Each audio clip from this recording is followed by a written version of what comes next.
All right, hi everybody. Welcome to our Jan 31 Tinderbox meetup.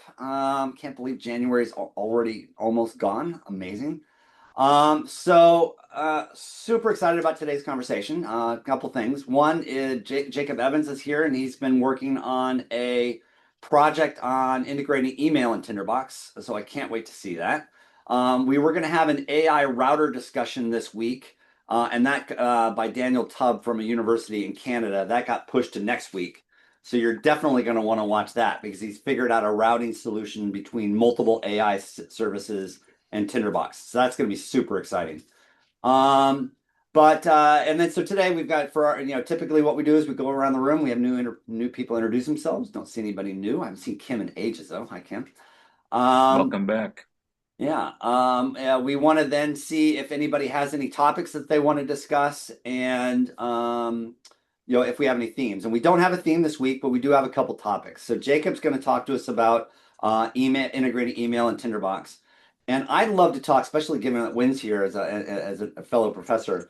I'd love to talk about the strategies for teaching your students note taking. And I kicked off a new Hmm. term this quarter or this semester, and I thought I'd take the first two classes to explore how the students take notes and if they understand knowledge graphs and the tools for taking notes. And lo and behold, a shocking level of inexperience on what does it mean to take a note, how does it take a note, what are knowledge graphs, the language and syntaxes of note taking. I mean, just mind blowing. So I'd love to explore that idea and how we go about teaching metacognitions to students and helping them learn how to, thinking about thinking. I'd like to explore that if we can.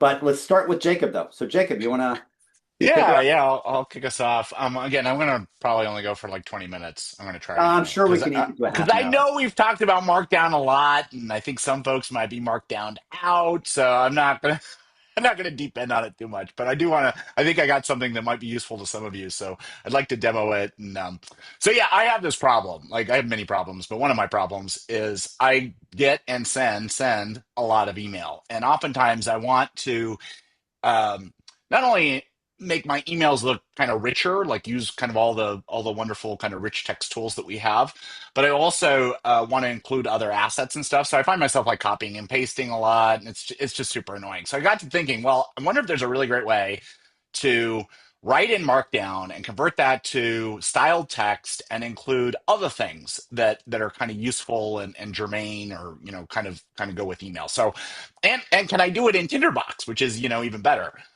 So I'm gonna just show you real quick. This is the project page. I'm planning to publish this to Homebrew, but yeah, it supports a lot of different features. There's a lot of flags. It's a little bit of a rector set. I'm not going to go through all these today, but yeah, let's just maybe. Sorry, I probably should have shared a different, like a portion of my screen. Let's open up just a new. I'm actually going to start by just showing a new Tinderbox document and go to outline view here. I'm going to add the hints and I'm going to add the markdown prototype and I'm going to add the template. Just HTML should be fine. And then I'm going to configure a new prototype and I'm going to call it markdown email. And we're going to add a couple attributes here. So I want to do a subject, or I think it's email By the way, I'm, subject. I'm I'm excited to see this, but are you aware of the built-in email functionality, the I email am, and I'll template? show you that here in a You gonna minute. prepare that? There's some things that it doesn't do well, and I'll kind of Good. point that out. Awesome. So Yeah, I was hoping I've you'd do a improved very good upon it job. a little bit. I think I'll show you. Okay. Yeah, I am aware of it. And then Good. I'm gonna do email. So we have email address. I will go ahead and do email template. Shoot. It's funny when you get demoing, it's like you forget how to spell and type and all that stuff. So apologize there. And I'm going to do HTML preview command. Okay. All right. And yeah, so we got our, markdown email template, our markdown email prototype rather. And what I'm going to do is I have this command. I showed it to you. It's MD2 email that I developed. That's going to be our preview command.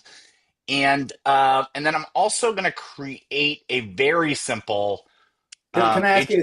Yeah, is that yeah. a local Python script or what is It's that? actually Ruby, but again, Okay. I'm gonna publish it to Homebrew, so you just need to do one command and you'll get it, which will be really nice. HTML email is what I'm gonna call this, and then I'm just gonna copy and paste something in here, uh, so you don't have to watch me type all this out. I'm just all we're gonna do is get the text. We're gonna get the render text that comes out of that preview command, and then I have just a quick styling here that adds some padding around the body. All right, so I got this. I got my markdown email. It's moment of truth. I'm going to create a new note. Let's see, email note. And I'm going to set it to that. And then I also need, and I wish I knew the thing for this, pane. I need to show my selector pane here. Okay, so I'm going to say hello from Tinderbox. This is some text in Tinderbox. Let's see what this looks like. Up, something broke. That worked, right? Oh, you know what I did wrong, folks? Your style's in the wrong place. No, we didn't set the template. Oh, there you go. So I'm just HTML email. Now it Yeah. now it knows what to do. Yeah, and you're right. The styling was kind of not great. So okay, so let's go back to our note here. And I did, yeah, I set the prototype. Uh, uh-oh. Uh, that's not right. Yeah, it looks like your style is not in the go to your export again. Export. Yeah. In here. Yeah. So you've It's got getting the file, command, style, which is body, fine. table. Oh, It yeah, is. well, I don't know. I guess something Oh happened yeah, there. no, It's the because wrong one. the inheritance got broken. Yeah. Oh, Yeah, it's fixed. Yeah, I suspect that's what I don't happened. think yeah, HTML email. This should not be something bizarre happened here. Shouldn't be doing this markup text either. Oh, there we go. Okay. So I think we're good. Um, I'm just going to show a couple of features here. I know what happened. What happened? Yeah, tell us. You've got two prototypes, Markdown and Markdown email. Oh, you know what I needed to do? I needed to inherit from Markdown. Now we're Yeah, good. that's it. Yeah, That's it. that'll fix all that Yeah, nonsense. So smart quotes and all that kind of yeah, stuff yeah. is now off. Okay. So yeah, let me just open this up here. So we've got, nice kind of text formatting that you'd expect. So I go in here, text formatting, around bold text and stuff. We also have some nice things like highlights. Um, And you're using multi Markdown, so you can do tables too, right? Yeah, yeah, yeah. So this actually uses it's an extension of the cram down markdown parser, which is kind of all written in Ruby. It has good link support. So if I do this and you can see these links here. So all kind of standard stuff. You guys have seen Markdown that or HTML or Markdown to HTML that kind of looks like this. Where it gets kind of interesting is that we can, create things like that you might see in an email, like call to action buttons. So here's a link and we're setting a style on it called CTA, and there you go. I got a nice call to action button in my email. Um, I got like nice stylings for code. So if you're kind of working with CS folks or developers, you can point stuff out in code here, so it looks really nice. Where things get, and then we also have good list support. This is the other thing that in email clients like lists look awful. So we've got nice lists and ordered lists, unordered lists, and you can kind of mix and match them as you would. Um, and then finally, we've got block quotes and tables. So I'll show you that here. So here's a markdown table, multi-markdown table, as Michael pointed out, and then a nice block quote. So we got all that in there. Now, I got to Can thinking. I, Jacob, can I ask you one other question? How Sure. about images? Because Oh I well, found that when I'm going to doing get it, to that here in a minute. uh, Just one other thing I want to show. GitHub provides actually a way to show like little call outs, which is kind of nice if you want to make a point. So you could add these as well. So you got some nice mm, stylings there. Now, Michael kind of led me to water there. Say I wanted to include a mermaid chart. Oh, one other thing I just want to point out. Sorry, I'll get to there in a minute. We'll talk about mermaid in a minute. We also have footnote support. So if you're keen to put footnotes in your emails, we have nice footnote support. I've noticed most email clients actually support the links here to go back and to go to the footnote and to return to the text. Some don't. Um, And then, okay, so say we wanted to just add like a flow chart, a mermaid flow chart diagram. So I'm going to go ahead and paste this in. This is the mermaid syntax, which I think we've demoed mermaid charts Yeah, in meetups several before. times. Yeah. So Yeah. this is just, regular kind of markdown mermaid syntax. And if I preview it, I get this very nice high def mermaid chart in my preview there. I can also do things like I can add math equations. So if you're familiar with how to do math equations using LaTeX or LaTeX, or I don't know how to say it. How do you say it, Mark? I don't know. Um, you can do that. So here's E equals MC squared. Here's the quadratic formula, and we style those very nicely as well. So this all gets processed by MathJax. Um, and then I also, because I actually use Mathematica for a variety of visualizations. I also added Mathematica support. So here's a plot of a sine wave, and then here's a histogram of some data that I give it. And if you notice, we get a nice sine wave plot and a nice histogram. So that then kind of begs the question. Okay, well, and these are all images, by the way. If we go look at the export, which I'm going to get to in a minute, like, how do we actually send this so this actually looks like an email? Like you've all have like seen great web pages that look like this, right? Like this looks like something you might see in GitHub. But how do we make it look like this in email? And the trick is email clients prefer this sort of table layout. So this email or this MD to email program I wrote generates email safe markup or HTML markup. So that's what you're seeing here. And if we actually get down to an image, you'll notice that we're actually embedding the got a lot in here. We're actually embedding the image Mm. data. So I don't have to attach something. I don't have to set up a web server. Like it's going to come with me in this email. So actually, why don't we do this? Let's go ahead and set up a stamp And can you do a that markdown email or a markdown image off of your from your hard sure. drive Yeah, I'll show that method? real quick. Yeah. Dang it. Let's go back to our Because I found note. with Macmail, whenever you try to email to Oh, it's a Macmail, mess. it drops all images on the footer of the page and Yeah, screws it's them up. just terrible. Have you fixed that? Which is one of the things that prompted me to create this thing. So let Good. me find an image in here. So if you look, I'm just going to paste in this image syntax. So I've got this is a file on my hard drive. It's the full path to it. And we go down here, all the things. Oh, and the other nice thing is we can set a nice little caption,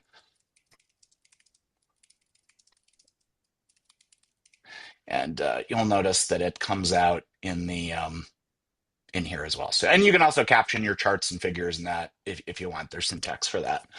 All right, so let's say we want to actually just send this thing. I'm going to create a stamp. I'm going to call it Markdown. Oops, Markdown to Apple Mail. And let's see here. I'm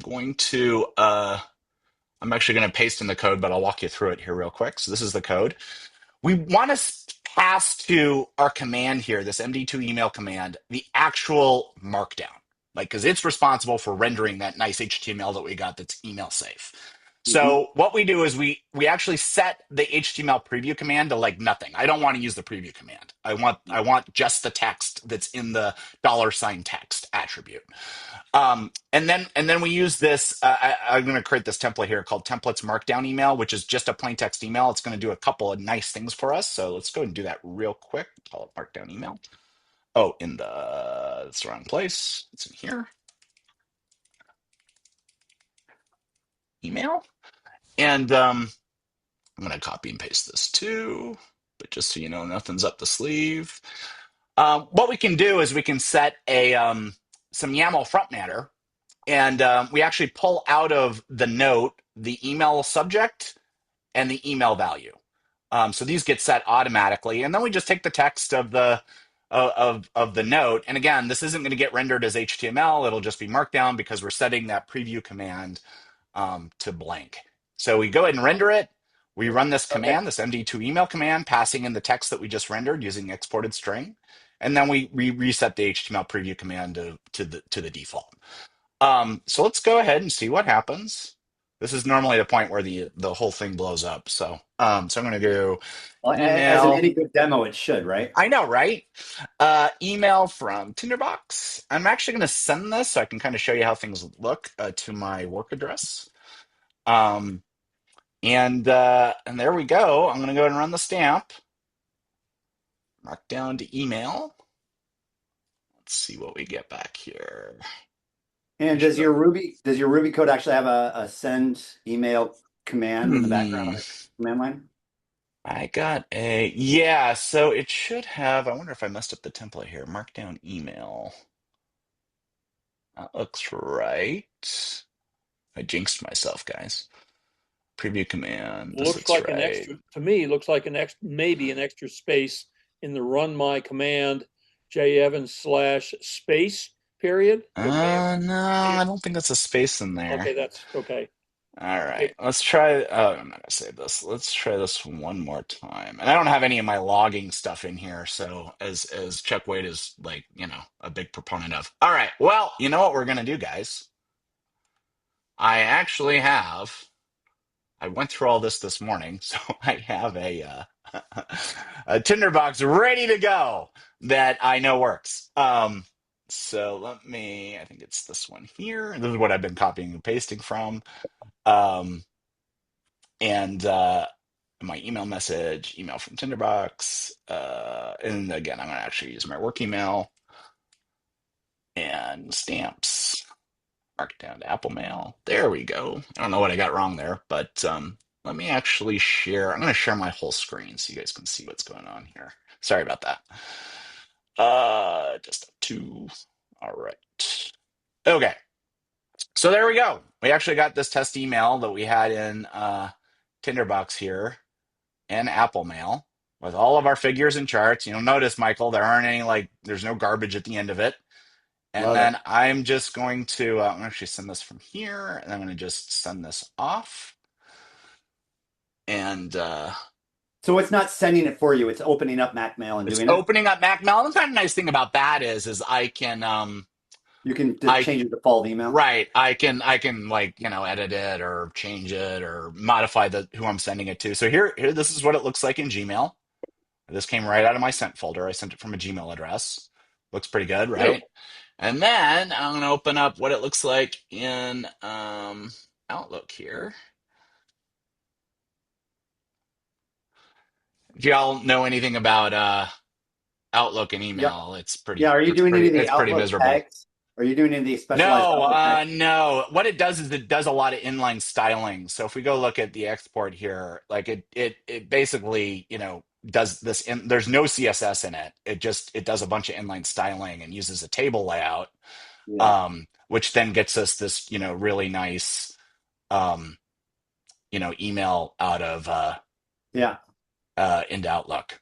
So if any of you might find this interesting, I that'll motivate me a little bit more to get it hooked up to Homebrew so it's I installable and desperately want it. usable and all that.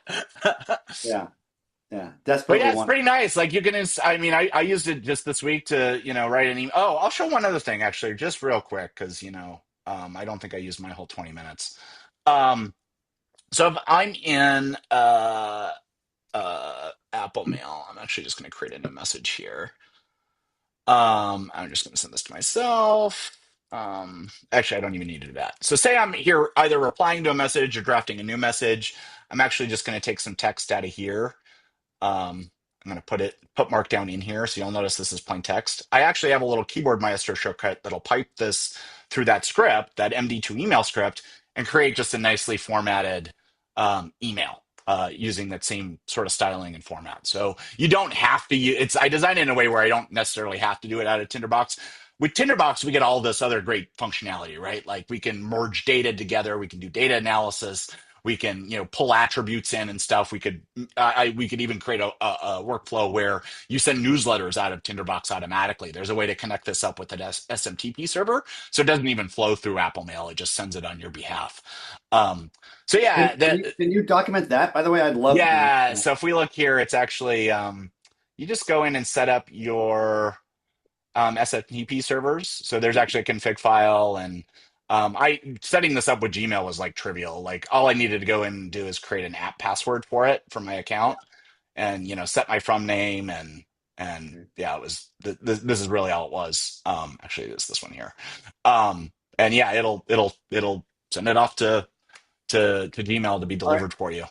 By the way, the copy and pasting of Markdown into the email and doing that script, that's perfect for Obsidian users, Oh, probably. Yeah. No, I right? Because hadn't you're thought doing a about bunch of that. Markdown in Obsidian, just Yeah. grab it, paste it in. So that Yeah. Yeah. that extends the script into this Obsidian audience. Yeah. Yeah. And it would also Yeah. work Absolutely. great for like tools like yeah, that's really cool.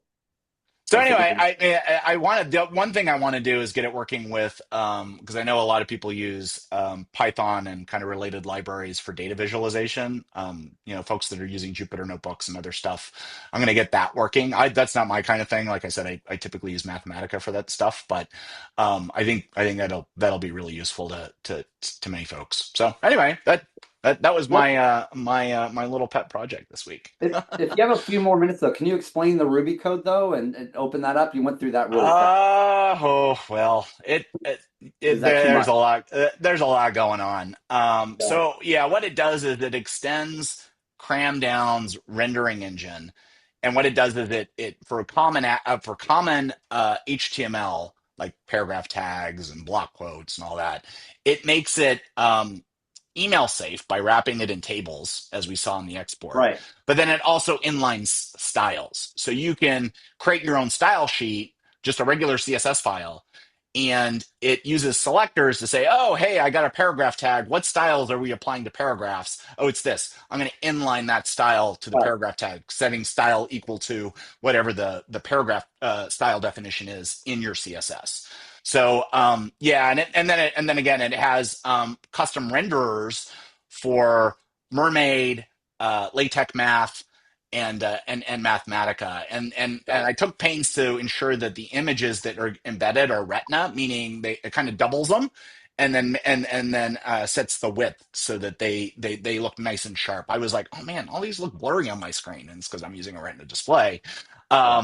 So yeah, the trick to that was is actually making them doubling them and then shrinking them down so that it's so it actually looks retina. Because by default, those, and I guess I'll just mention this, those tools, like if you were using them on a web page, for instance, they get rendered. Like if I have a mermaid diagram, it's going to get rendered using vector graphics. It actually creates an SVG, which means that hey, it's going to look great on my on any screen I'm using, right? Where in the case of email, where these are getting embedded, we got to take some pains to make them look good on Retina displays. Anyway, sorry I deep ended on that, but you get kind of an idea what it's doing. And then Yeah. again, you can go. I'm going to open source the code, Michael, so you can go take a look at it. Yeah, I'm excited. When do you think you'll be doing that? Because I could start using Probably it this Monday. week. Again, there's a little bit of cleanup I need to do, and I need to update the documentation a little bit. But yeah, it's really close. I did a big refactor yesterday to clean up a bunch of stuff, make it more maintainable and all that. So I'm I'm hoping to get that out next couple days. So I'll post a note on the forum when it's live. That's crazy sexy. Mr. Bernstein, what's your reaction? You're on mute.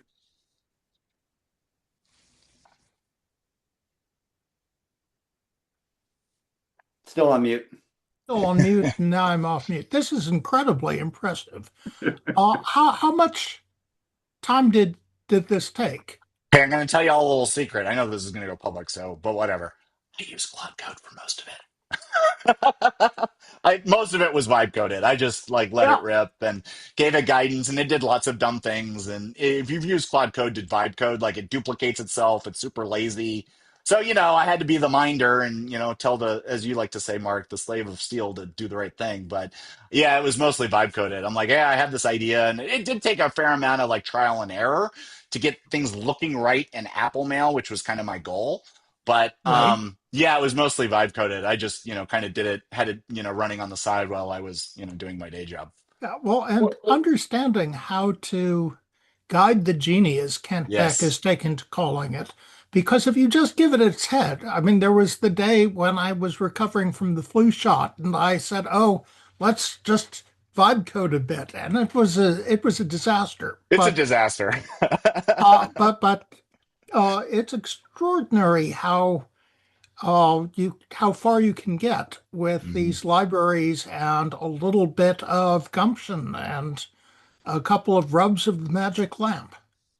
Yeah, I mean, at least from my perspective, and maybe it's just because I'm I'm a developer, but it's if you know what you're doing, I think the tools are really useful. If you don't know what you're doing, you could create some, I don't know, like again, if it's not like production, like you're not like, people aren't buying the stuff or you don't need it for production use, which is kind of my thing. Like, well, I'll vibe code it all day long because I'm just going to run it on my machine and all that. I got more aggressive about refactoring and making the code maintainable when I'm like, actually, I think this might be useful to other people, and I'm going to open source it and all that. So yeah, I think for like little utilities and stuff that you want to create for yourself, man, vibe coding's awesome. Like, 'cause again, it doesn't need to be great code. It just needs to work.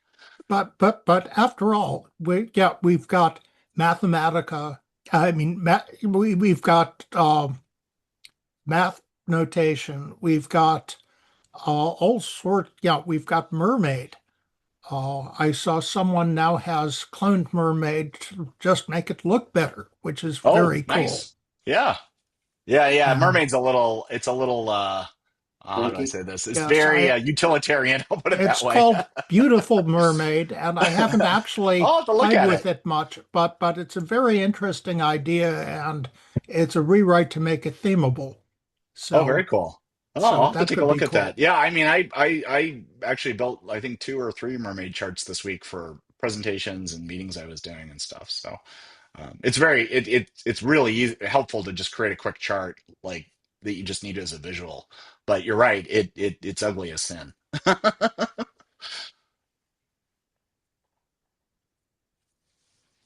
Wow. Mr. Anderson, you're on mute. Yep.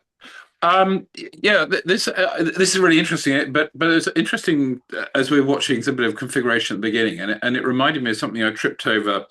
Um, it's really something Michael showed to me, which was using Tinderbox to basically just make a PowerPoint, a bare bones PowerPoint.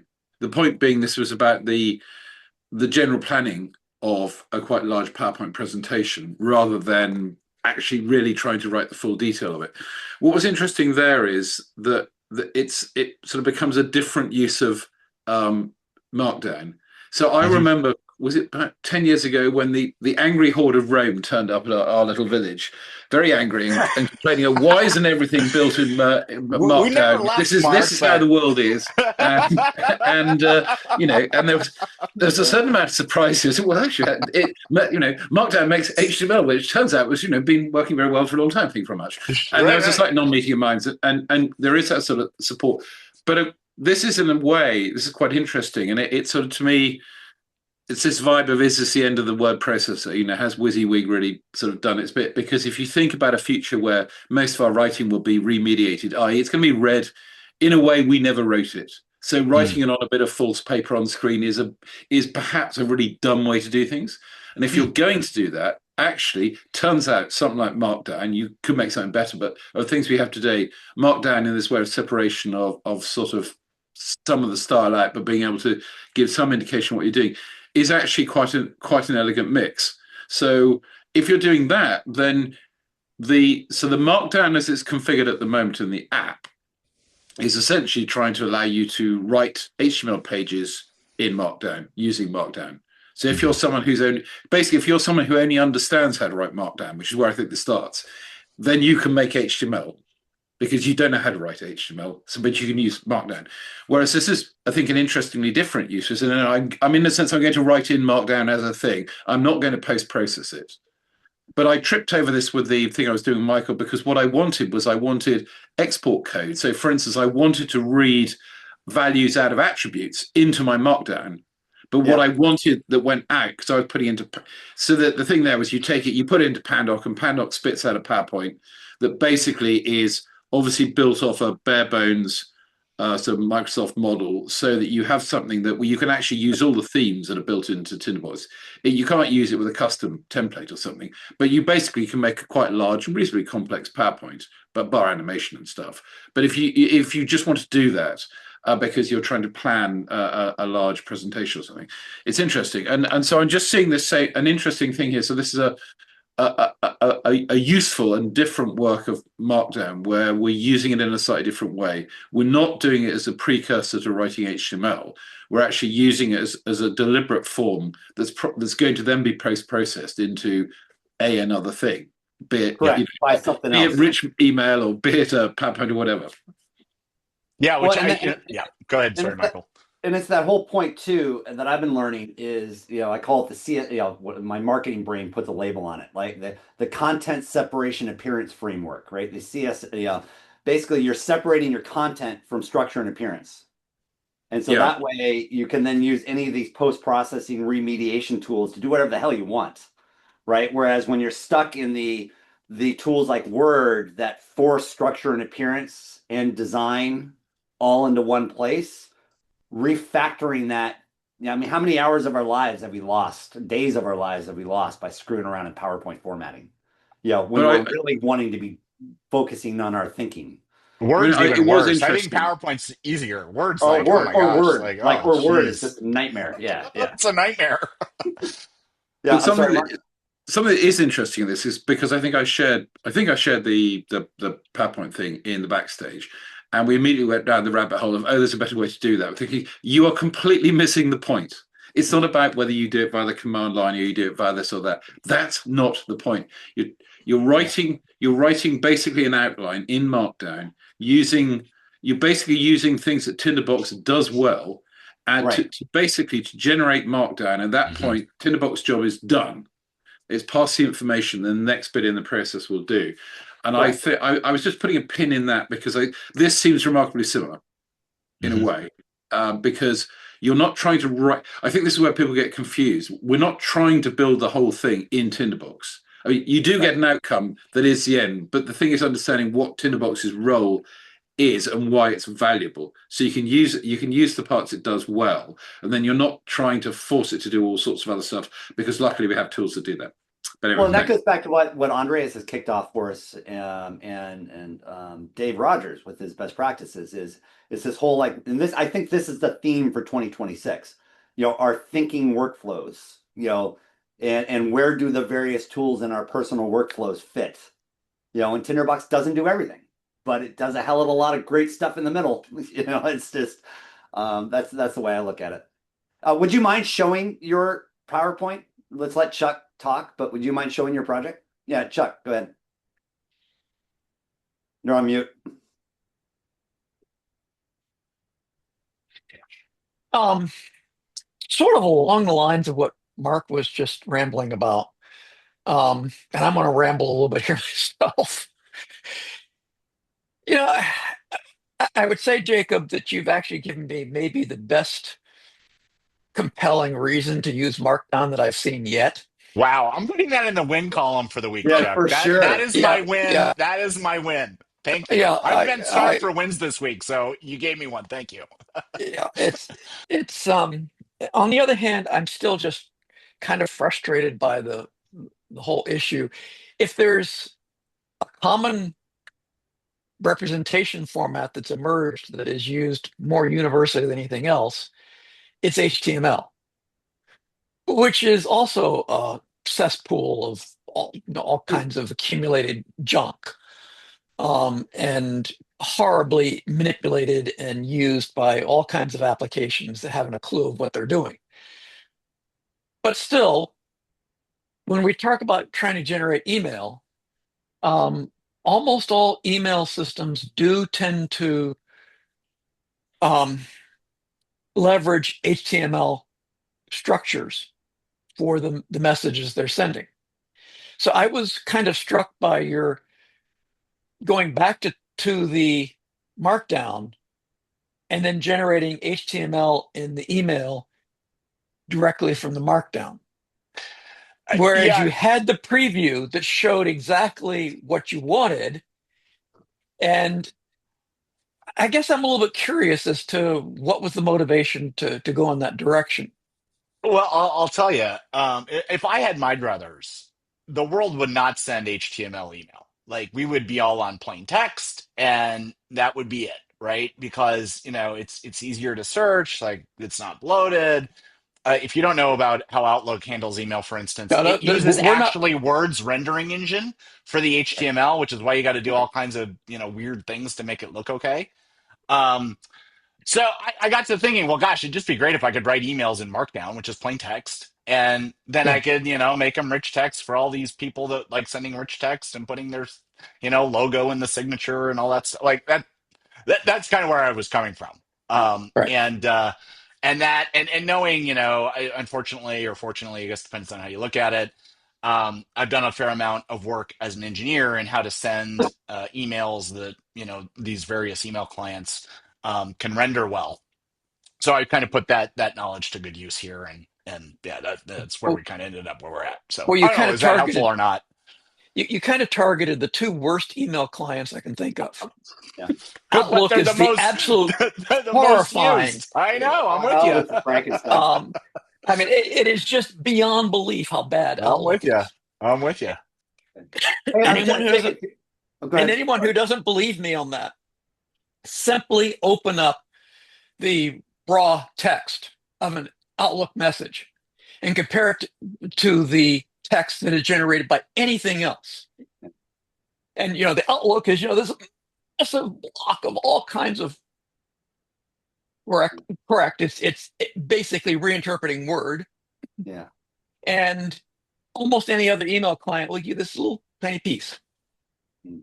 Um, so it's we suffer from tools that we're largely forced to use or forced to exist with, and yet it would really be nice to have a more direct way of sending email that didn't involve having to comport to email clients that are basically trying to obliterate the usefulness of email as far as I'm concerned. So I think, Jacob, you've definitely demonstrated problem and a solution to the problem. So I'm very impressed, and I'm going to have to definitely pay attention to what you're doing because I see a lot of merit to that. Well, thank you. Um, on the other hand, I'll just observe that my almost the first place I go to write a note is an email. I use Thunderbird, so it's pure HTML. That's a great. Um, I've been using Thunderbird since it was Netscape Communicator in 1998, and it's just always been fairly reliable and avoided all the machinations that other email clients have gotten into. And many of the alternative email clients that are out there are, in a sense, descended from Thunderbird one way or another.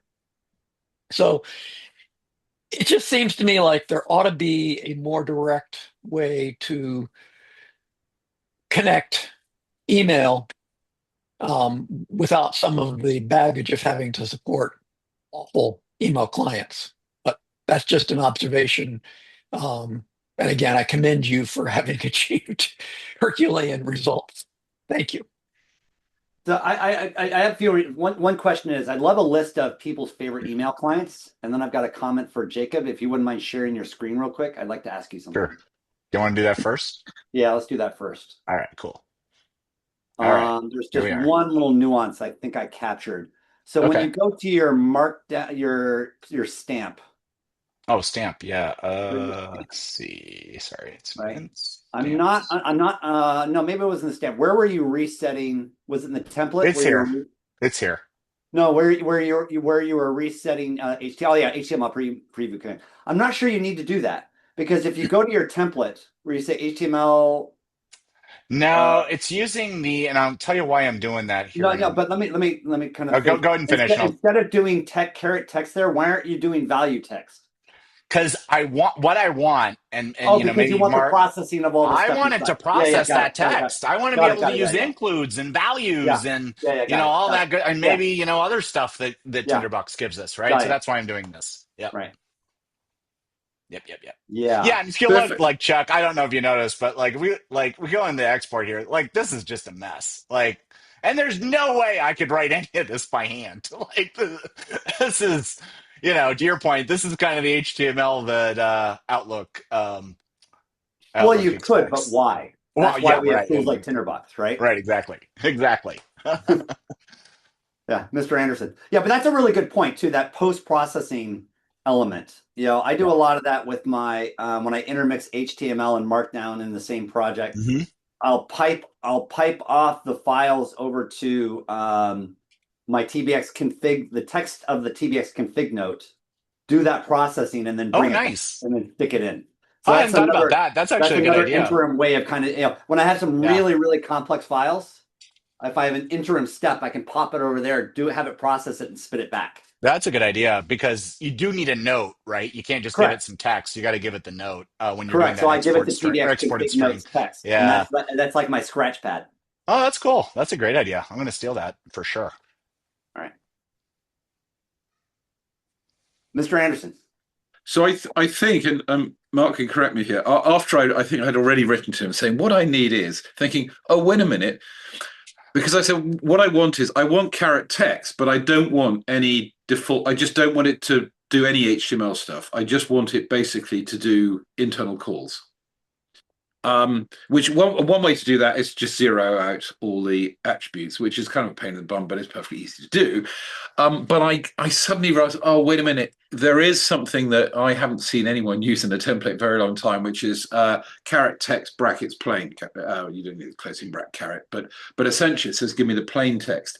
But what I can't remember is whether that actually does the same as value dollar text, as opposed to what I think we're talking about. What we want is we want text where we want anything that's an export code to be evaluated, like give me the value of this attribute. Correct. But what we don't want is the sort of long-standing assumption that what you're trying to do when you get caret text is to get HTML, which is perfectly fair. That's what it's been for a very long time, and that's sort of what I was alluding to earlier, because I wonder if we're stepping into another interesting way of, in a sense, writing where we're doing the structural part of the writing. We know what we want to do, but we're probably not. We're stepping past the point of it wanting to be surrenders HTML. We might want to preview it in a pretty way inside Tinderbox, but actually we can do that as well, because often you can view.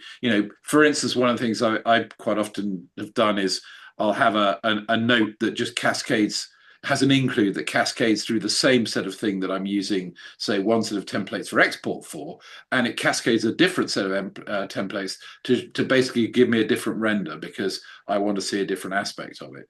So this sort of is very similar to the normal export, but I think it's subtly different and perhaps a slightly divergent way. And so, Mark, was I right about text plain, or is that not going to work? I'm not Yeah. sure text. I'm seeing Jacob's screen. Are we supposed to be seeing something else? Or is that your screen? No, that's not my screen. Jacob's. I think That's Jacob Jacob's. is actually doing a test to see. Got it. I think text plain may turn off includes and children, Okay. but I'm not sure what for includes that are in the text. But this text plain, it would be easy to add a new variant to it. And you can just say you don't need this, but it will do no harm. Well, I think you need a plain template, don't you, Jacob? If you write text plain, no, there's a plain keyword in caret Okay. text that turns off markup processing. Did not know that. But it was actually written for Peter Wasilko in the 90s. But there is, I know what the code looks like, and it should be very easy to add another keyword, and that should be clean. Yeah. It's, I think what's Sorry, interesting what here. what would that keyword do? Well, if in fact plain, as I think I recall, turns off processing of include, Got it. Yeah. we could have something that is less plain that still does include and children and descendants, Yes. but turns off conversion of style text to markup. That would be awesome. Yeah, I mean, and value now stands proxy for what way back when would have been get and get for in export code.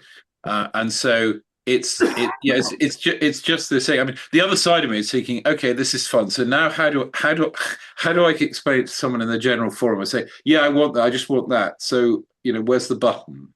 And well, at this point, there isn't one. And the question is,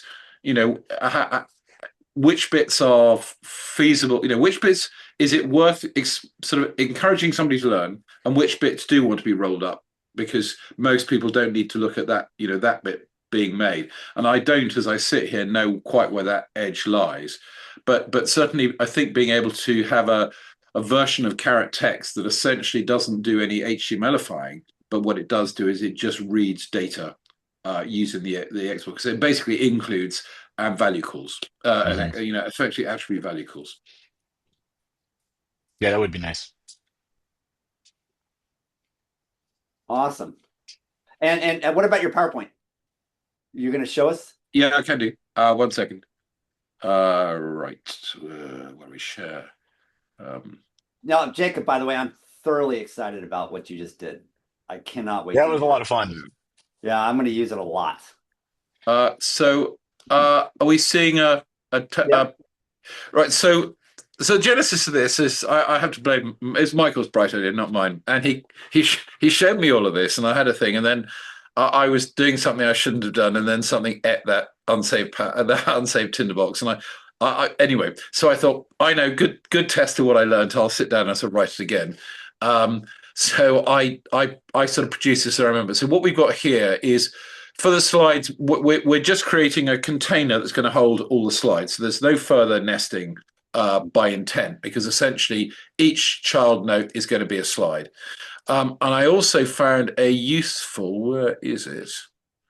I'll try and find it. I'll try and find that somebody in discussion part of, I think it was DevonThink or something. Anyway, someone had found, oh no, it was PowerPoint, Pandoc discussions that had sort of basically burrowed into the guts of Pandoc's Markdown, in terms of the Markdown you might use to do this. So if you here, all I'm doing is I've got a rule that takes the first line of the slide and makes it the name, just so I can remember what it is. So because I'm using YAML type header text just as part of the test, that's why you've got this odd name here. So we've got just a title. If you use a H1, you can only get an ordinary title. Also, you can't put speaker notes on, or everything goes badly wrong. I don't know why, but it just does. So here we start with an H2, which is actually what Pandoc is expecting as a slide title. So we've got a bit of text. We've got a picture which we're pulling in using Markdown. We've got some bulleted list. Just another test. And I picked up some other things from the demo. Essentially, when I export that, I get some. Bear with me. I get some Markdown that's going to look like this. I run that through Pandoc with it. It's annotated in the demo that I've created. It's Pandoc name a slide flag -O, and then the name of the produced PowerPoint, and what we get is a plain vanilla PowerPoint like this. And you can, if you use the sort of like the built-in things here, so it's obviously taken a very generic template, so you can apply any of these things if you so want. But my understanding is the original provocation here was, I think it was the big presentation Michael talked about doing just a week or two ago, and this was, mapping out the bits of the PowerPoint which, like as not, aren't actually going to be pictures or anything complex. It's primarily the more textual parts, and then you're going to titivate it with all the extra sort of graphics and stuff. Again, that's done because we've used some style Markdown there. And I guess if I'd actually used, because someone made a nice plugin, I think, for BB Edit, and I'm not sure if that will work for doing Tinderbox sort of code. Anyway, so it's as simple as that. And as I say, sort of the discussion, as tends to happen, disappeared off down the thing about why using Pandoc and why using command line or something. And I thought, no. The interesting thing here is that it is just the fact that I'm starting here with something very simple in Tinderbox. I'm writing that. Now, the other thing that Michael had done, it's not quite working yet in here, is that he was rendering it another way. I think in his case using a different set of templates. So here I'm using this shtick of essentially an include that basically goes and gives me everything in this branch, but just cascading using a different set of templates. Why? Because as I think he mentioned the other day, he was then taking that, feeding it into Claude or one of the AIs, and basically getting some prompts on, structure and flow, all of which makes much sense. And also, what did I miss, or do you have any other ideas for me? That kind of stuff. And that, which to my mind seems to be the emerging consensus of this is this is the kind of thing we want to use these sort of tools for, rather than just go write me the whole thing so I can go to the pub now. So. It's slightly unfinished, this, which is why I haven't pushed it out anywhere. But it just made me think about the one of the big differences is here. So the way I did this is I actually went in and I made sure I had templates that actually just had no value in nearly all of the sort of things like HTML bold start and HTML bold end, and that's fine because I know where those are. I was just thinking about doing that if I was. I mean, I can set up something as a demo for somebody else, but I was thinking the reality is for someone who's, less used to Tinderbox and just wants to broadly do this thing for this outcome, which doesn't seem unreasonable in this day and age. Which bits, therefore, can we usefully tidy up for them? And as I sit here, I don't quite know, but I have a suspicion that getting back Chuck's point about Markdown, not because Markdown's the best thing. But I certainly have come around to the realization that actually Markdown, in some cases, is more useful than HTML basically as a structured form of text to pass into other things.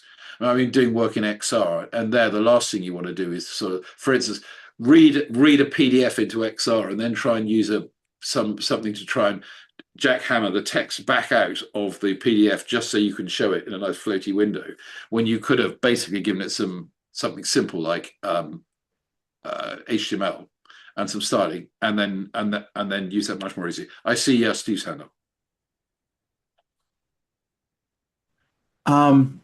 PowerPoint, if that's kind of the destination, it can take in an RTF file.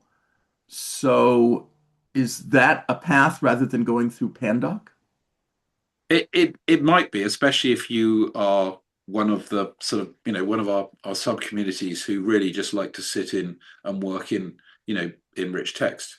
And Tinderbox will allow you to do rich text. You can export RTF files. This is a slight problem area of there is no one right way. And the interesting thing, rather as brought up by this nuance of RTF, is the right thing is where your sort of personal comfort zone ends. So, if you're used to using lots of command line stuff, why on earth would you futz around with RTF when you've got all these stronger things? If RTF is the sort of the handlebar at the edge of the pool you cling to as the only thing to stop you being washed over by the tides, then RTF is a perfectly good way, and it wouldn't surprise me at all the PowerPoint can do this. The aim here is not so much to write the finished PowerPoint, or even the PowerPoint that you might necessarily use as a finished item. This is more about writing the structure of something that that hangs together as a PowerPoint, or gives you the bare bones of a PowerPoint that you will then adorn and sort of add to, but that you can do the drafting and the structuring of it in Tinderbox and move backwards and forwards, and this other aspect of looking at the structure from inside Tinderbox. Now, I'm sure you could probably go into PowerPoint and do it in something like Copilot. I don't know, I've never used it, but so as ever, again, there's more than one way to interact with the AI, and everyone's outside. Everyone's got their hoardings. Buy me, use me, and the answer is, well, pick the one you like. So I don't think what you suggested in any way works against this. It's just that I think it would be a different means the same end, if that's a fair answer.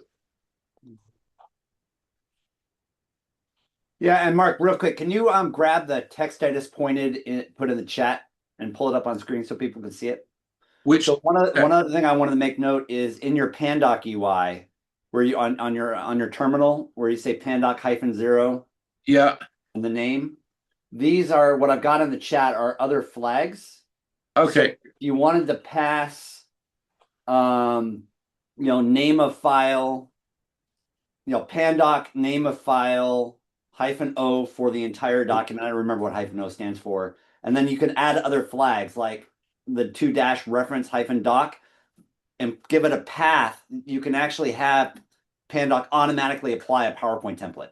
So would these actually go in the YAML? Would they go in this? No, those wouldn't go in the YAML. They go in the command line. Oh, in the command line. So something else that I did think was quite cool about this, which I'd not seen, which I think is I don't know whether it's something only in Pandoc flavor of Markdown, which is another problem, which I think sort of Chuck alluded to obliquely, which is can't we just have one that does everything? I'm not sure we've got to that singularity yet. But that is this quite neat thing that you can actually write.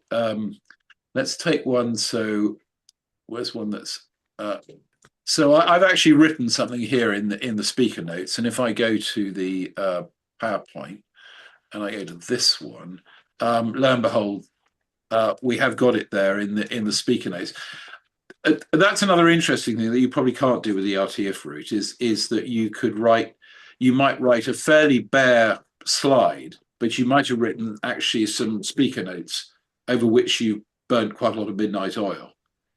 And this will pull this through. So that's another, in a sense, freebie. You don't think why bother at all. But actually, imagine if you've got a large slide deck. So you've got 100 slides and you've got speaker notes for all of them. You don't want to be copy pasting, 100 sets of speaker notes.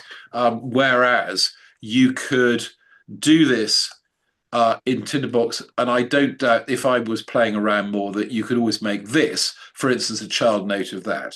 Well, you can. That was my original template I gave you. Oh, okay, right. Sticker notes for children. Sorry, yeah, okay. Well, there you go. So these things, you can enrich your heart's content. I think the interesting thing that I've taken. Well, and by the way, before I stop you there, the other thing too, keep in mind is the way you've done your format # slide with text. Depending on how you do the template, you don't need to put that in your text. The template can actually use name. It's because I was trying to follow the model that was in. I'll find it in a moment. I'll put it in the chat here. I just found a useful description of a description of someone that basically had looked at the Pandoc flavor of Markdown specifically for use with PowerPoint, which I don't think is in a convenient place anywhere online. It probably is once you know where it is, but you're not going to find it among the Sundays. So anyway, while the bandwagon moves on, I'll go look for that. And I'll stop sharing. Yep. Yeah. So from the point, my point being though is you can just to be clear, instead of putting it in the text like you did, because what I try to do is I try to keep my text of my notes as pure as possible. That's why I put notes as children. And the text of a note is only the bullets I want to show up on the slide.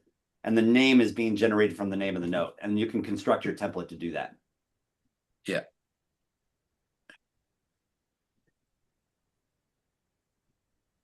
Which I think we covered like 2 weeks ago. So that's if anybody watching this and they want to know how to do that, go to the meetup from a couple of weeks ago and we covered that.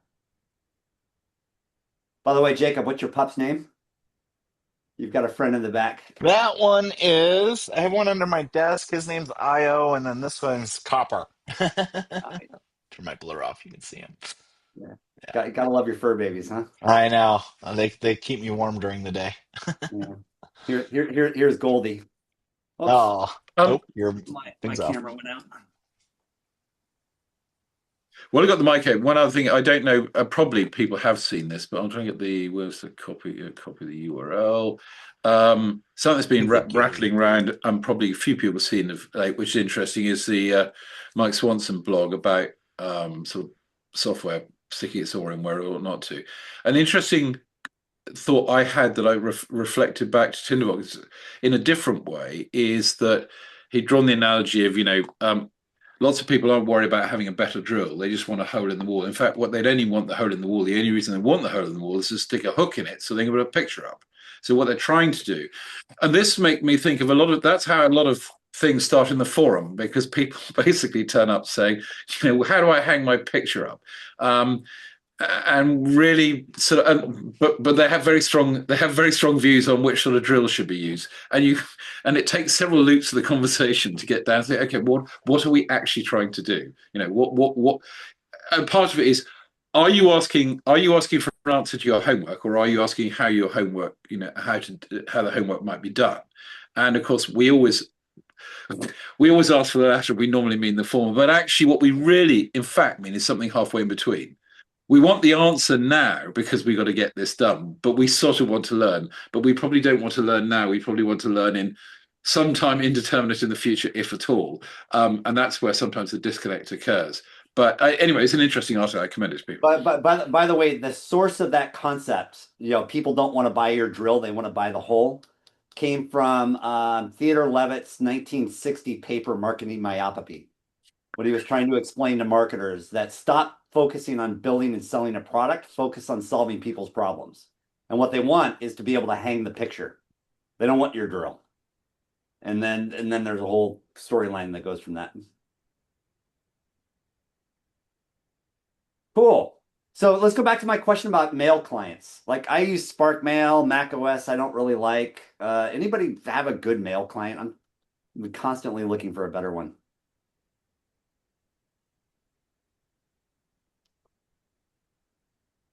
Any comments? One of the issues is that we would like our mail clients to be able to work on different operating systems.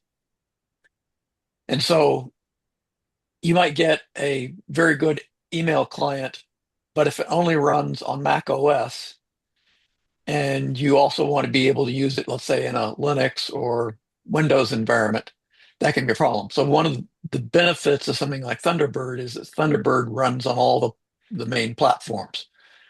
And it's quite consistent across those platforms. And it brings its own tools. I mean, for instance, it brings its own security, private key, public key store, and certificate store. All that is within the Thunderbird and Firefox realm. So that's a major compelling reason to use that application. Another one that I'm aware of that I've looked at somewhat is EM Client. Very popular in the Windows world. There is a Mac version of it. It suffers from inadequate attention from what I've been able to glean so far, but much more oriented toward a good solid user interface. And then the other thing that one of the reasons why I just can't use Apple Mail is the storage of your mail and being able to search it and categorize it and put it into folders and decide what's on the IMAP server and what's local. That kind of thing is very difficult to do with something like Apple Mail, quite straightforward with something like Thunderbird or email client or things of that nature. So there are a lot of considerations that go into what you want with an email client. And my one observation on Outlook is that it sort of makes the wrong decisions on just about every aspect of the client. And I just am astounded. I have managed to convert several people from Outlook to something else like Thunderbird, and every one of them has said, I'm never going back. This is so much better. So, yet at the same time, what is the number one email client? It's the doggiest version out there. It's just flabbergasting the world keeps going this way. Yeah. Anybody else? Okay. All right, Jacob, your 20 minutes turned into a solidly nice hour. Hey, Win, what's up? I can rant about email clients.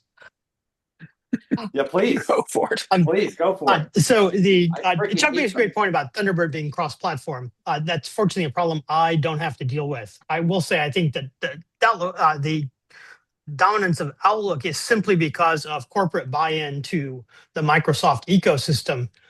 And there's stuff that if you are seriously in that in the way that corporate people often set it up, it's the only email client that will actually do the things that you are required to do. Yeah. For it. That's also a problem I don't have for it. Every time I think about email clients, back in the 80s and 90s, there was a command line set of tools called MH on Unix systems. And there was an Emacs interface to that. And that was a fantastic combination because it was fast and efficient and did not get in your way for anything for it. MH did not keep up with the switch to IMAP, which like IMAPple in a lot of ways, since I'm using multiple devices now. And that was unfortunate. And there's not been a good Emacs interface to mail since then, in my opinion, which is sad because the email I do is almost entirely text. Having a little image display would be fine for it. Emacs can actually do that now, so and I spend almost all of my time in Emacs, even though I'm here on the Tinderbox meetup for it.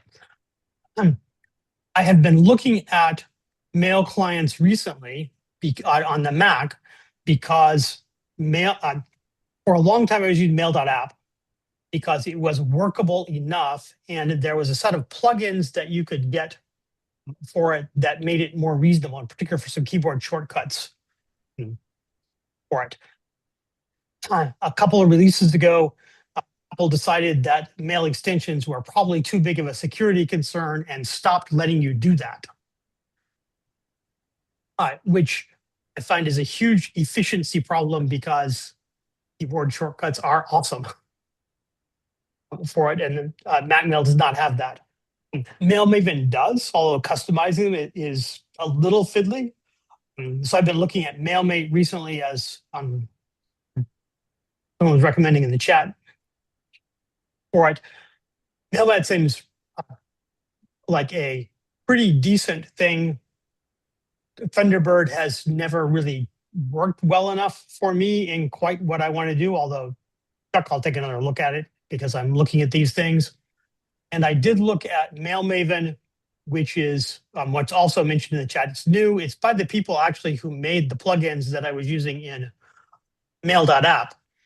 But I found that it was overly modern in the way it was taking up space of the screen and displaying things. And even though it does give more keyboard capabilities than most. So I will take another look at it because I looked at an earlier version. They may have fixed some things for it. So I think it's worth a look. But I think it's trying to do too much now. And I'm just old man cranky about bad email systems and the fact that we have to live with them. Rant is over. Thanks. Yeah.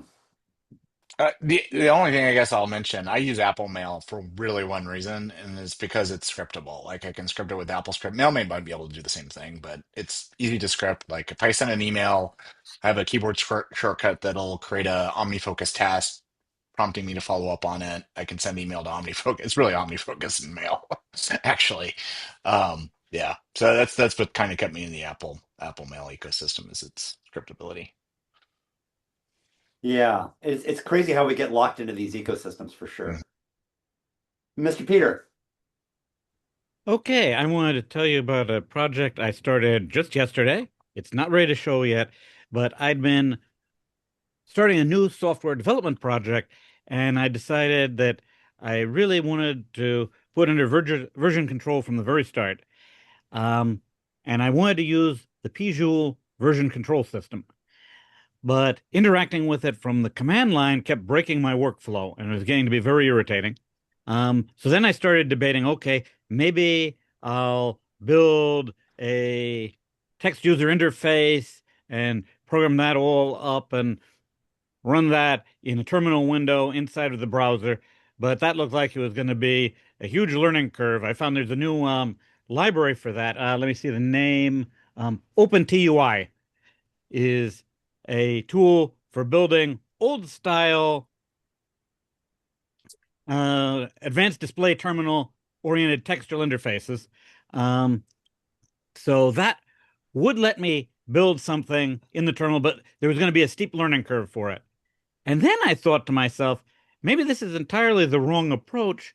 Why not build a control panel in Tinderbox and have that drive the Visual version control system so that I could have a little Tinderbox dashboard on the side and a Tinderbox window, interact with writing commit message comments inside of a pulled out text window view of a note that was going to be the content of the things to be committed under the version control system as messages attached to the patches. So I started playing with that a little bit. And then I started wondering, how would you go about putting a button inside of a map view so that I could have buttons in the map view to represent each of the visual commands so I could just tap the button once and have the command fire? So I was wondering if anybody had any thoughts along those lines. Do not. Anybody else? It's hard to kind of visualize there. I was having trouble following you a little bit, honestly. You could do it not perfectly with onVisit, because onVisit runs an action when a note is selected, and that action could unselect the note, which gives you the effect of a push button. But, and if you reserve the lozenge shape, which kind of looks like a button, you could even get feedback by manipulating shadow offset. So you could do more than you would think, more than I thought when I started this sentence. But I think this is more. This is probably a feature request, but it's a pretty easy feature. Because then I was thinking that, the only thing is, how would I avoid the note selecting itself and the risk of moving the note? I want, like, the equivalent of the lock for an adornment, but to have it apply to a note so that I couldn't accidentally select the note and it would only be firing when I clicked on it, as opposed to being highlighted and Yes. getting. Unless I'm much mistaken, $lock works for notes too, doesn't it, Mark? Yes, it does. Well, you can't move them, but I think and it selects them. I think there's a slight difference in there is some slight nuance between adornments and notes, but yes, I mean, because the lock was to my understanding, was essentially so you didn't accidentally, in a sense, touch the note while you're working on your map and move it where it didn't want to be, especially if you spent hours just shimmying it into the right place. I think about that big color map of color chips I did for Tinderbox colors. That's when you don't want to accidentally move a note. But I don't think. See, I think when you click a note, I won't try and do it while I'm speaking. But if you click a note that's locked, it will still select in the right-hand pane if it wasn't before. So you will effectively fire the onVisit. So the question becomes, do you then go down a sort of rabbit hole of all sorts of shims to saying, I meant to click you, but I didn't mean to click you? Or do you punt this sort of behavior into a separate thing? And I wouldn't care to. So I've got a resolved answer to that as I speak. I just checked, and in fact, lock does apply to notes, and notes can be selected, and they do run their onVisit, even if lock is true. Oh, I'll have to play with that. So the other things I already implemented was pulling in, using the tree command from Homebrew, a listing of the directory. So I'm using the file attribute to select the working directory that I want to be focused on for version control. Then once I have that path sitting in the file attribute of my working directory dashboard widget, I can then use the tree command from the shell through run command to pull in a listing of all of the subdirectories under that directory and also all of the individual files under that directory. Then I split the file listing into my list so that I now have each one of the paths corresponding to a directory and each one of the paths corresponding to a file. Then I use those with attribute suggest to pre-populate a target path field choice selection so that I can use that to select which file I want to be working on at the moment. And then I'm using checkboxes at the moment so that when I check the box that corresponds to the pjul command, the rule for the command line interface note will then fire, run the pjul command, and deselect the checkbox corresponding to which command I want it to run next. So that's where it is so far. Next week it should be polished, and hopefully I'll be able to share a Tinderbox file so that anyone who wants to play with pjul version control will be able to do it.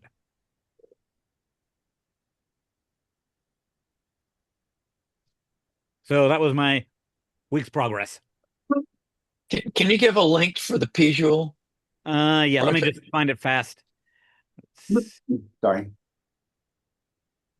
pjul is based on the theory of patches. It's basically a successor to Dark's that fixes some of Dark's performance issues. Okay, there's the link to that. So one of the nice things with pjul and Darks is that you're able to revert a patch without losing the patches that you applied after you'd applied the patch that you're reverting.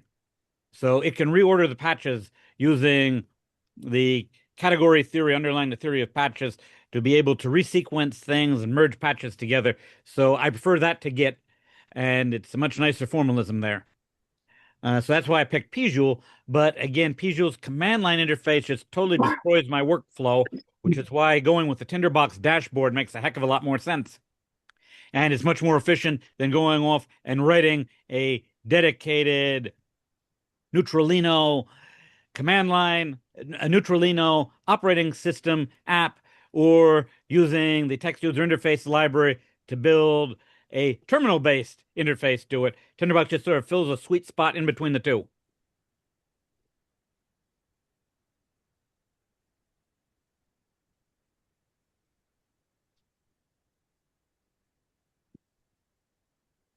Wow. That's pretty cool. A lot going on. Win. That was quite something, Peter. Jacob reminded me of a little hack that I did recently with scripting mail.app that I just thought I would share. I've got a habit, probably a bad habit from decades of using computers when you have to wait for them, is switching to email because you got to take care of email, but then you get stuck in the email instead of going back to the code once it's finished compiling. And so what occurred to me the other day, I just happen to be thinking about this, is I wrote an Apple script and a Keyboard Maestro invocation for it on my Mac that brings up the next unread message from mail.app in its own window.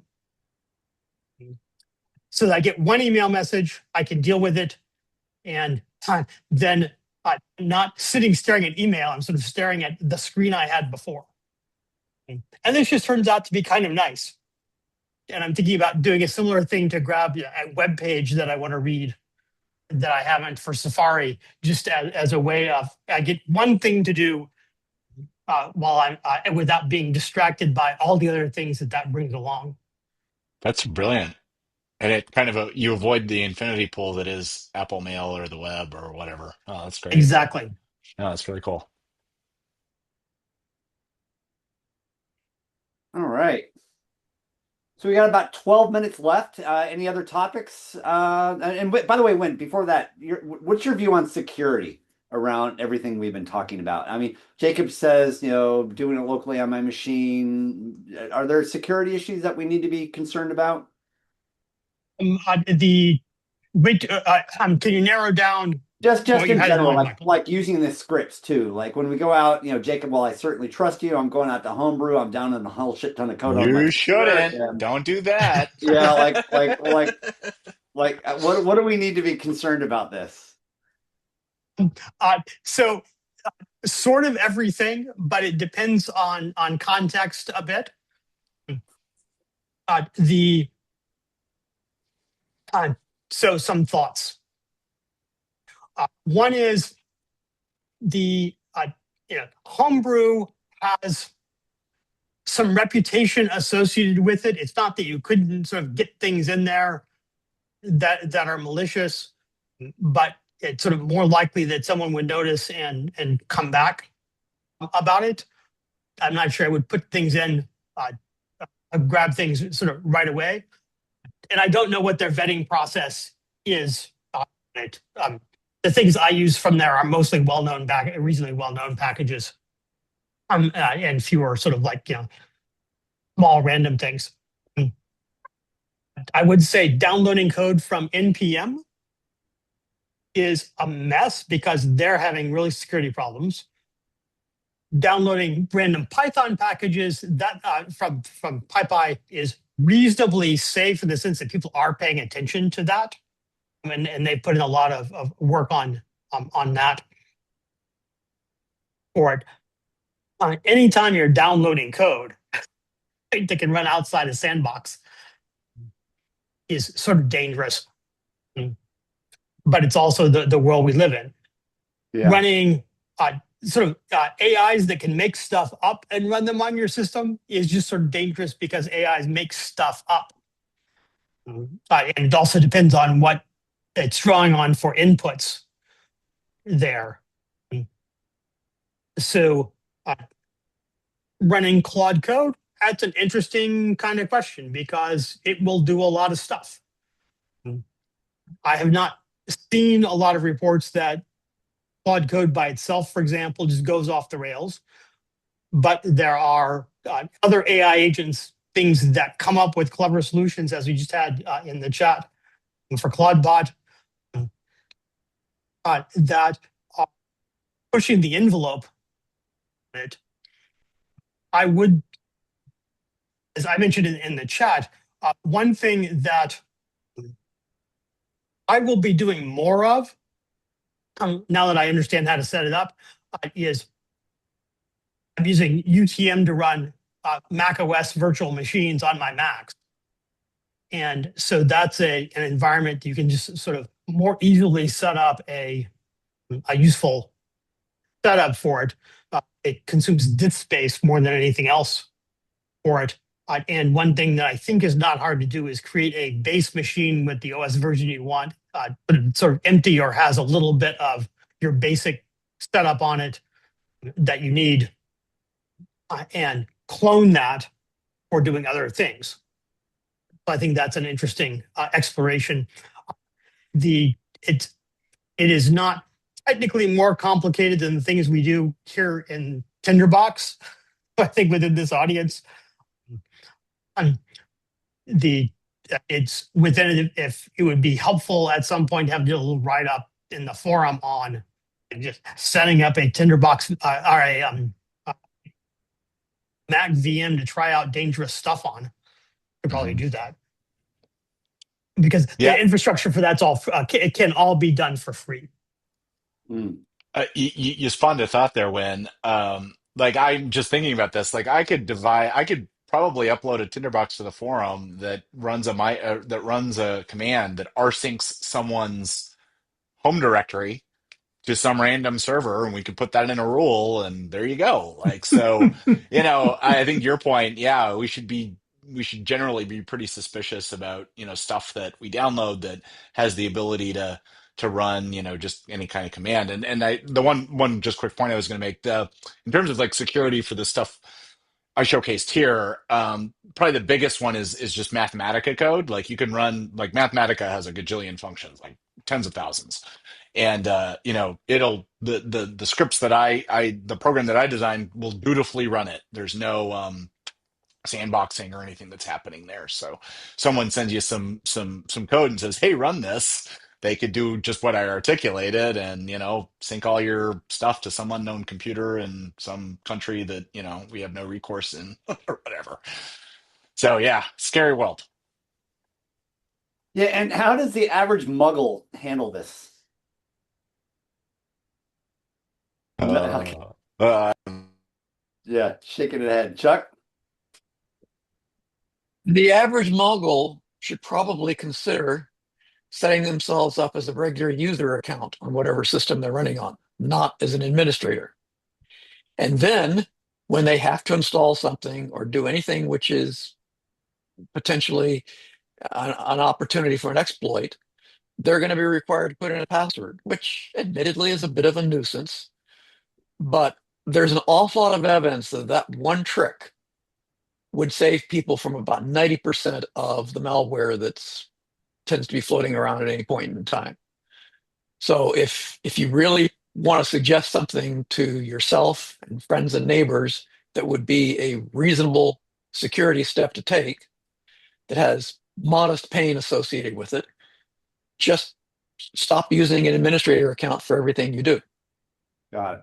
And that applies to any operating system. In the Linux world, we call it, if you want to do something serious, you'd sudo it. Super user do. But that approach just puts a person in the loop before something serious happens.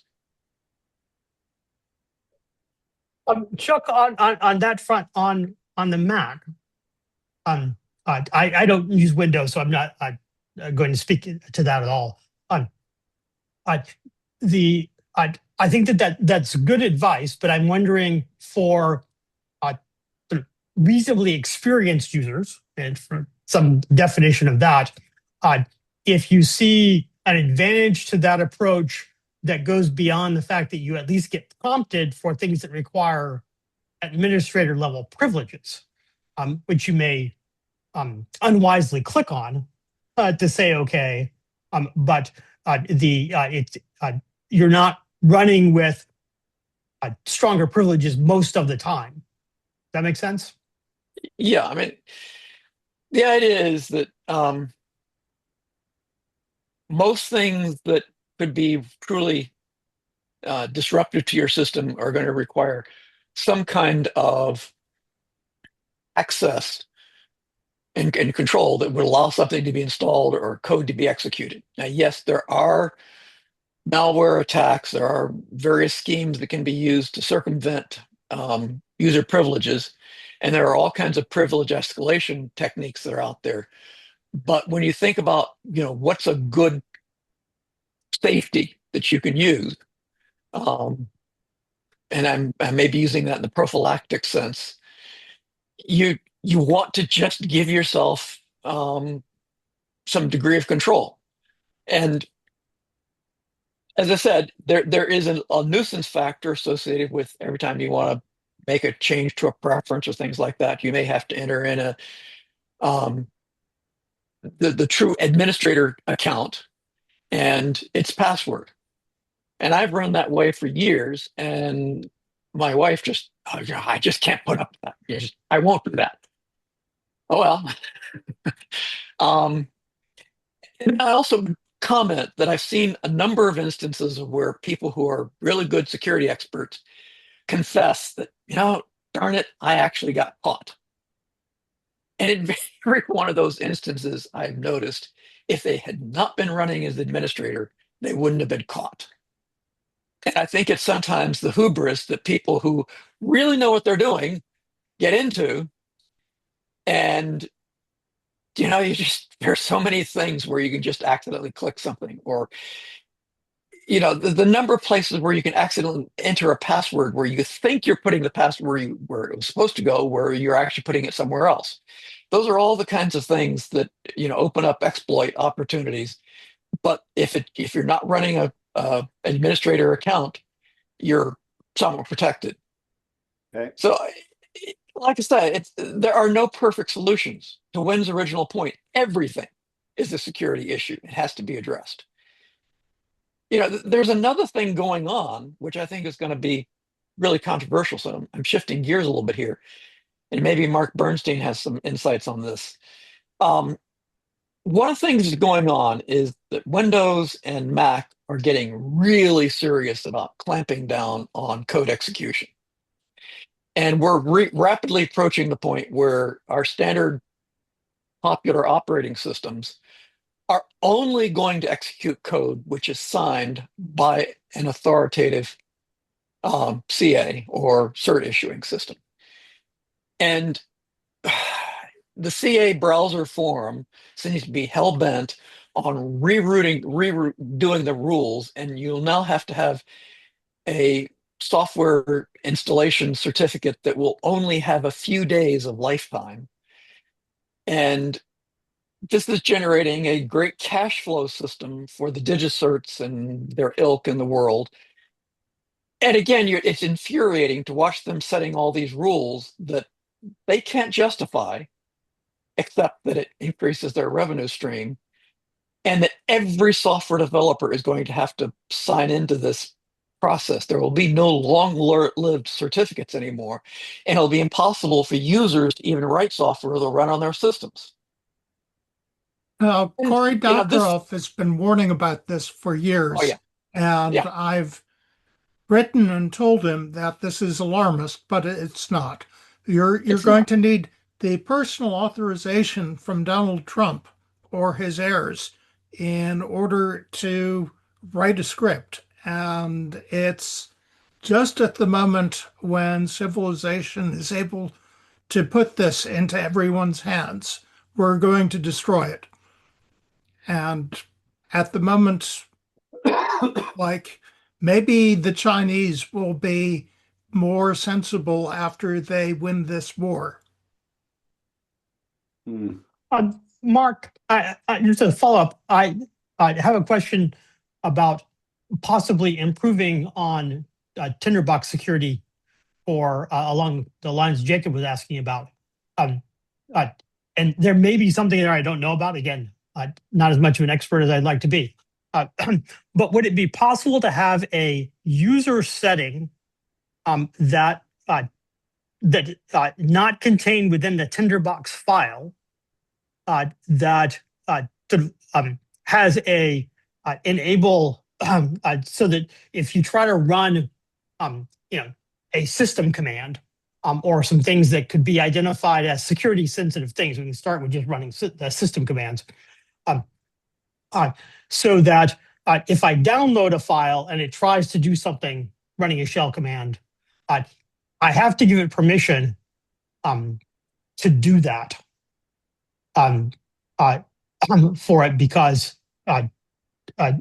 and in some sense, that plus a little message about where in the Tinderbox file it was trying to do that would possibly cover a lot of the concerns we might have over this, without trying to make it fancy. Yeah, and I can see ways to do that, but like one of my other pet security peeves is it's true that cookies take up space on your computer and are potentially trackable and invasive. And so the Europeans got together and said we should get informed consent. But informed consent for cookies is absolutely impossible. And so we now have every website in the world requires you, before you look at it, to give authorization for cookies without telling you what the cookies are. Just with some of them are essential and others are optional. So you have no basis on which to decide whether to grant this authorization. You have no reason to think that the essential cookies are essential, except their word for it. And you were taking their word before we started this nonsense that they weren't going to do anything nasty. I think we keep asking people questions when almost none, or demonstrably none of them, have enough Thank you, Brett. information to decide. So I completely agree with you on the cookies. Um, the set of cases where one downloads a Tinderbox file and wants to use it, and it asks you, do you want to allow this to run arbitrary commands on your system? Seems like a much more straightforward question for it.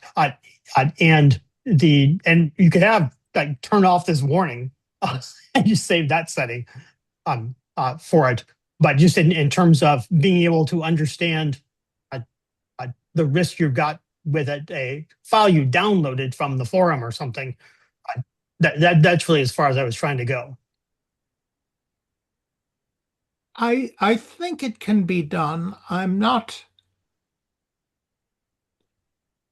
wondering and if it can be done, can people root around it? And I'm not entirely sure that we can prevent people from bypassing it, but at least we can make it hard.